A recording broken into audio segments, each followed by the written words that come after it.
If I asked you what was common between these very illustrious names, what would you say? Mr. Kumar Mangalam Birla, Mr. Motilal Oswal, Mr. Suresh Prabhu, Mr. Shekhar Kapoor, Mr. Piyush Goyal, Rakesh Junjunwala. What do you think is common between these people from very diverse walks of life and professions? Two letters, two simple letters, C and A. Two letters so powerful that if you join them and put them before a name, it not only becomes a professional qualification, but it represents willpower, dedication, intelligence, and the ability to march on come what may. To the rest of the world, these two letters mean chartered accountant. But to me, it means something completely different. Committed achievers. Let me tell you a story about a committed achiever. A young girl was wrongly prescribed penicillin for a common cold. What happened was that she became visually impaired. A 9-year-old became blind. She decided to become a chartered accountant. Her name was Rajni Gopal. So what if she was visually impaired? The world may think of it as a handicap, but she did not. In another story, the daughter of a man who sold coffee outside Borivali railway station on a bicycle decides to learn English in the 7th standard. And she fails. Tries again, fails again. She goes on to become a chartered accountant. Did she ever think that language would be a barrier? She did not. Did she ever think that her financial status would be a barrier? She did not. All she wanted to do was become a chartered accountant, a committed achiever. The only place where achievement comes before commitment is in the dictionary. It was this commitment to achieve that led to the formation of this organization that would change the economic structure of this country forever. ICAI, the Institute of Chartered Accountants of India. The leaders of this nation were visionaries. They knew the role chartered accountants would play in developing the country, which is why on the 1st of July 1949, a year even before the Constitution of India was formalized, an Act of Parliament gave birth to ICAI. Today, ICAI counts itself amongst the oldest professional institutions in the country.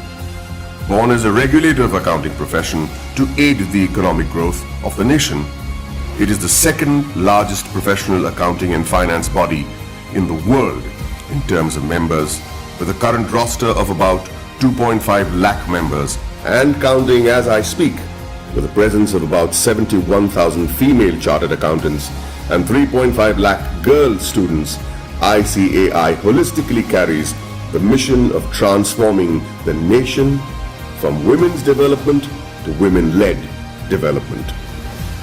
During its eventful journey of 70 years, ICAI has become an integral part of the Indian economy, taking it on the path of the fastest growing economy in the world. With its emphasis on financial reform, ICAI radiates with shining milestones that stand as the acknowledged cornerstone of India's economic growth. In the year 1956, chartered accountants were recruited for the first time in the commercial audit branch of CA&G. Many of you may not be aware that many accountants were part of the Indian freedom struggle, like First Lady Auditor C.R. Sivabhogam, who participated in non-cooperation movement on the call of the father of our nation, Mahatma Gandhi ji. She was also imprisoned for a year. Recognizing ICAI's strong regulatory framework, the High Courts acknowledged Council's strict disciplinary mechanisms in 1961. In 1964, the Council of the ICAI submitted its pre-budget memorandum for the first time. The memorandum contained useful suggestions for reorientation of taxation policies and procedures to the Finance Ministry. The process was so helpful that it is being practiced ever since. In the 70s, the ICAI started rendering free advisory services to SMEs and small taxpayers on maintenance of accounts, tax paying, and other financial matters. not only did it enhance the financial literacy of businessmen and citizens, more importantly, it started the industrial growth in the country. It also collaborated with the government to enlarge the scheme of scholarships. With all humility, I wish to mention that in the year 1972, ICAI members had provided pro bono professional services to the heirs of the Jawans and officers of the armed forces who sacrificed their lives in the war. Complete exemption from tuition and registration fee of the institute was also granted to the children of Amar Jawans and officers. The 80s saw widespread gloom in India's macroeconomic performance due to the prevailing conditions in the country. However, during the period between 1980 and 1990, the economy began to improve and growth rate accelerated. The government appointed CA members on various committees like boards of public sector undertakings and nationalized banks. The government also appointed ICAI as an expert and independent advisor on company law, fiscal and various other committees. The corporate sector, the public sector corporations, cooperative societies and public trusts were brought under the accounting discipline by legislation. In the 90s, sales tax audit was introduced in many states, which was a direct result of ICAI's efforts to showcase the role played by the CA community. ICAI developed a research center in the form of a non-profit company to be named as Accounting Research Foundation. It was during this time that the government recognized the ICAI as the sole recommendatory body for setting accounting standards in the country. 2000 and onwards marked the period when many MRA MOUs had been signed with many international bodies such as ICAEW, CPA Australia, Ireland, CICA, etc. ICAI was granted recognition by IGNU as a research center for the benefit of its members and employees to pursue doctoral research from IGNU. eSahayata was launched as an electronic service for members and students of ICAI to provide prompt services against their queries, complaints, and grievances. In 2007, ICAI decided to recognize the CA leaders in industries, which gave birth to a glittering awards function. In 2009, ICAI was awarded the Recognition of Excellence Award by the then President of India, Srimati Pratibha Patil. In the year 2014, the Honorable Prime Minister of India, Sri Narendra Modi, nominated ICAI for the Swachh Bharat Abhiyan. Under the banner of Swachh Bharat Abhiyan, Swachh Vidyalaya Abhiyan was launched in the year 2015 to provide separate toilets for boys and girls in all government schools throughout the country. ICAI undertook a pilot study for the Indian Railways. The in-depth cost analysis helped in streamlining the running of the railways.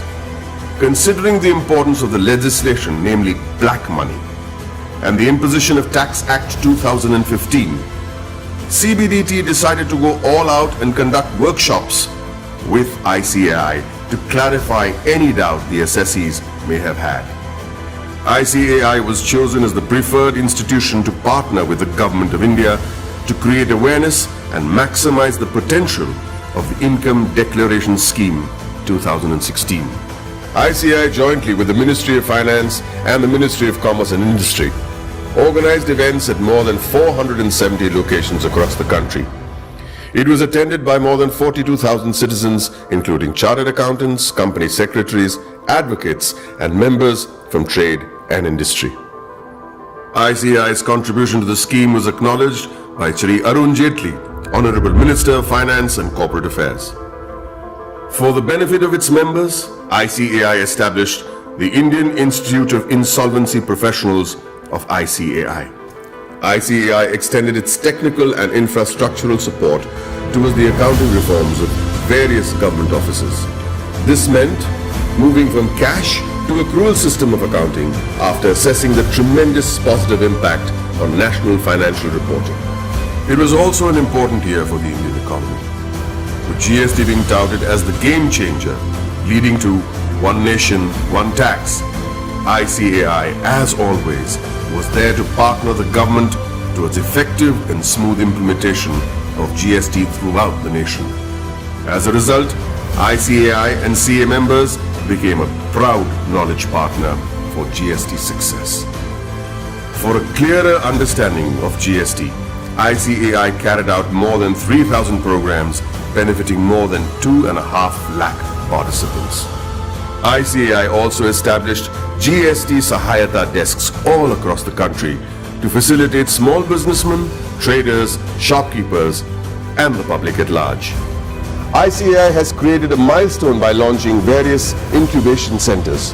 In line with the Prime Minister's vision to support startups, ICAI is providing massive platforms to help CAs start their businesses.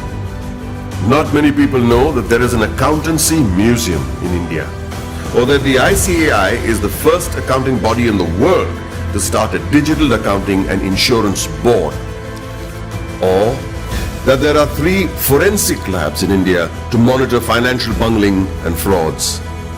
With this, the ICAI is keeping its eyes and vision firmly on the future. The ICAI has a very strict code of ethics.